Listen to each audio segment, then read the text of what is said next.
You want to grow on YouTube, right? That's what we talk about here. And one thing we keep hearing about is using shorts to do that.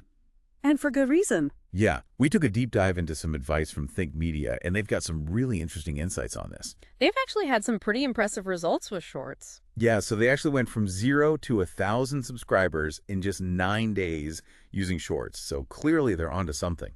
Absolutely. It just goes to show how powerful short-form content can be for growth, especially when you understand how to use it strategically. Totally. And, it's interesting because when you think about it, people are busy. They want quick entertainment, quick information. And it's instant gratification. Exactly.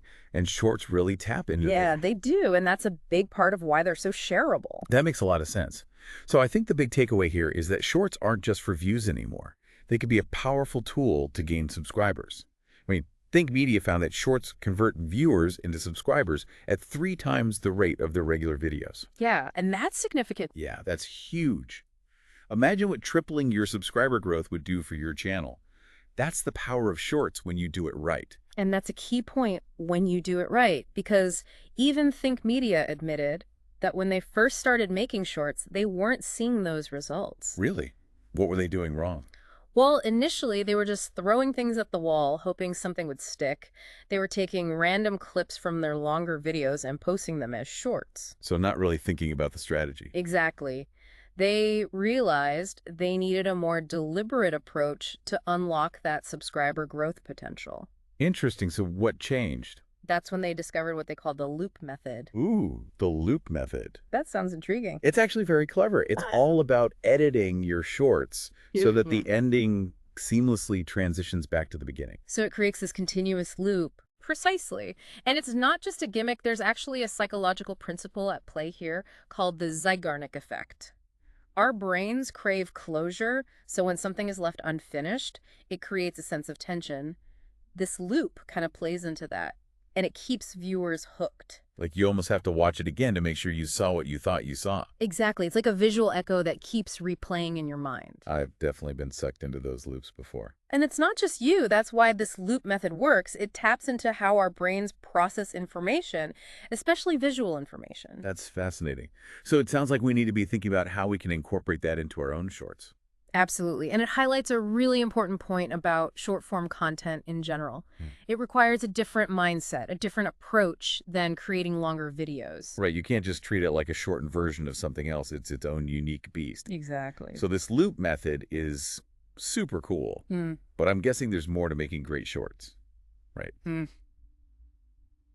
What else did Think Media have to say? Yeah, the loop method is really effective for like hooking people in and keeping them engaged, but it's not the whole story. They talk a lot about making sure your shorts really resonate with the right audience, making sure they're aligned with your channel's overall message. Alignment. Okay, interesting. What does that look like in the world of shorts? So it basically means that even though shorts are, short, they should still feel connected to your channel's identity. Like, what are the things people expect from you? You want your shorts to act as like a little preview, almost like a teaser for your longer content. Right, so it's not just about jumping on any random trend. It's about finding trends that fit with what you already do. Yeah, exactly. It's about attracting viewers who are actually going to be interested in the rest of your stuff. Okay, that makes sense. But like, how do you find that balance? Because you don't want to miss out on those trends either. The media calls it trend surfing, which sounds kind of fun. It is kind of fun, and it can be really effective. Think of it like, you're trying to catch a wave, right? You want to catch the one that's going to give you the best ride, but you still need the right surfboard. Okay, I like that analogy. So Yeah. how do we find those perfect waves for our channel? So you can use tools like Google Trends to see what people are searching for, what's hot right now. And then there's YouTube's trending tab, always a good place to look. And don't forget to check out what similar channels are posting. That can give you some ideas too. So it's about finding that sweet spot where what's trending overlaps with your own channel's theme. Exactly. Let's say, for example, your channel is all about, I don't know, restoring vintage motorcycles, right? And there's a trend going around about DIY projects using recycled materials. You could create a short showing how you upcycle old motorcycle parts in your restorations. Oh, I love that. It's like you're staying relevant, but still being true to yourself. Yeah. Right.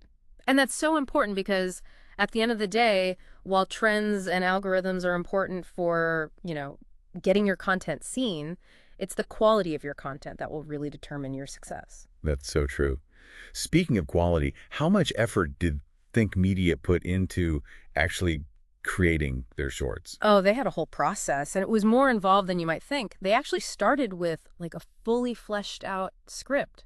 No way, for sure. Yeah, they said every word counts, so they really took the time to plan it out, even used AI tools like ChatGPT to help them refine their ideas. Wow. So even though it's short form, you still need a solid plan. Absolutely, you can't just Yeah. wing it. And then, of course, they really focused on the visuals, making them as engaging as possible, even in those short time frames. Yeah, because visuals are huge no matter what. Totally. People are drawn to movement, interesting angles, that kind of thing. But here's the thing that I thought was super interesting. They said they actually prioritize audio quality even over HD video. Really? That's surprising. I know, right? But they found that people are much more forgiving of, like, a slight dip in video quality if the audio is crystal clear. That makes sense. I know I can't stand watching something if the audio is bad. Exactly. And I think that just goes to show that creating successful shorts is all about understanding the nuances of the format. It's not just about, chopping up your longer videos and uploading them as shorts. It's about crafting content that's specifically designed for this unique platform. So we've got the loop method, we've got alignment, we've got trend surfing, and now we know we need amazing audio. Anything else we should have on our radar? Well, they also had this one piece of advice that I thought was really unexpected. They found that posting long-form content alongside their shorts actually boosted their overall channel growth. Wait, really? I thought shorts were supposed to be like the antidote to long-form content. That's what a lot of people think, but Think Media found that having both actually created this really cool synergy. Okay, now I'm intrigued. Tell me more about this synergy. They noticed that when people watched their longer videos, even if they didn't subscribe right away, YouTube would start recommending their shorts to those same viewers. Oh, so it's like the shorts act as this entry point, and then the long-form content gives them more of what they're looking for. Exactly. And for the YouTube algorithm, which, to be honest, none of us fully understand, it signals that you're creating a variety of content that people actually enjoy, which can give you a boost overall. So when we talk about the algorithm, we're talking about that mysterious force that decides which videos to show to which people. Pretty much. It's like this whole matchmaking service happening behind the scenes. Wild. So it's not an either-or situation. Hmm. It's about finding that sweet spot that works for your channel, right? Exactly. It's about finding the right balance. Got it. So it's not just about embracing shorts, it's about embracing this like dual strategy of shorts and long form. Yeah. And when you combine them strategically, you get that awesome 1-2 punch for channel growth. So it's about having both, right? Yeah. Like shorts and longer videos working together. It's like creating a system where they kind of boost each other. Yeah, yeah. Think of it like your channel is a garden. Okay. You wouldn't just plant roses, right? You'd want different flowers, different colors to make it interesting. Your shorts are like those bright, eye-catching flowers that draw people in. And then your longer videos, those are like the bigger plants, the trees that give the garden, depth. I love that. So we've talked about a lot. The loop method, alignment, using trends to your advantage, that trend surfing, and how important audio is. Plus, this idea that longer videos actually help your shorts. It's a lot to take in. It really is. I think media has given us so much to think about, and they've clearly had success with it. Definitely. And, they emphasize making shorts for your current audience, the people who already watch your stuff. Right. Focusing on your niche is key. But it makes you wonder, could you use shorts to, reach new people too? People who don't know about your channel yet? That's a great question. Could you use those broader trends to sort of pull people in? Right. Sure. Using shorts as a way to introduce yourself to a whole new audience. Exactly. That's something to think about. Well, this has been awesome. Thanks for diving into the world of YouTube Shorts with me today. My pleasure. We've learned so much from Think Media and their experiences. Don't forget to experiment and see what works best for you.